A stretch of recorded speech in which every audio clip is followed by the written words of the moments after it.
வணக்கங்களே, இன்றைக்கி டே 9 ஆஃப் நான் நாட்டுக்கோழி வளர்க்க போகிறேன். காலைல எந்திரிச்ச உடனே எல்லாத்தையும் ஒரு வாட்சிங் ஒன்று போட்டேன். மாடுகள்லாம் தீனி சாப்பிட்டுக்கிட்டு இருந்தாங்க. அப்புறம் கோழிக்கு தீனி போடலான்னு நம்மளோட ஸ்பெஷல் தீவனத்தை கொண்டு வந்தோம். இல்லை எப்படா தீனி போடுவோன்னு பார்த்துக்கிட்டு இருந்துச்சு. போட்டோன்னா எல்லாம் அடிச்சு எரிஞ்சிட்டு போனோம். இவனுங்களை பாருங்கள், இவனுங்க என்ன தீனியே போட விட மாட்டேங்கிறாங்க. என்னங்க பண்ணுறது இவனு பாருங்கள், என்ன தீனியே போட விடல. அதுக்கு எவ்வளோ தீனி கீழே விடுச்சு. இவன் ஒருத்தன் பாருங்கள், இந்த குண்டானோட என்கிட்டே வந்துட்டான். பைத்தியக்காரன், நீங்கள் இருக்கக்கூடாது, உள்ளார போடான்னு இவனை அப்படியே உள்ளார தட்டுட்டு அப்புறம் தண்ணி எல்லாம் கொஞ்சம் ஊற்றலான்னு சொல்லிவிட்டு தண்ணி நல்லா அதிகமாகவே ஊற்றி வச்சுங்க.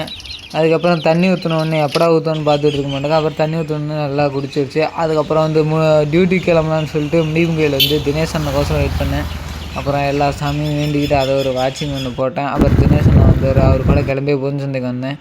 இன்றைக்கி நம்மளுக்கு ஒர்க் இல்லைங்க, கேமரா கடையில் இல்லைங்க, நம்ம ஓனர்னோட தம்பியில் தான் இன்றைக்கி கடை சும்மா பார்த்துக்கிறது தான். நம்ம சேனலுக்கு யாராச்சும் சப்ஸ்கிரைப்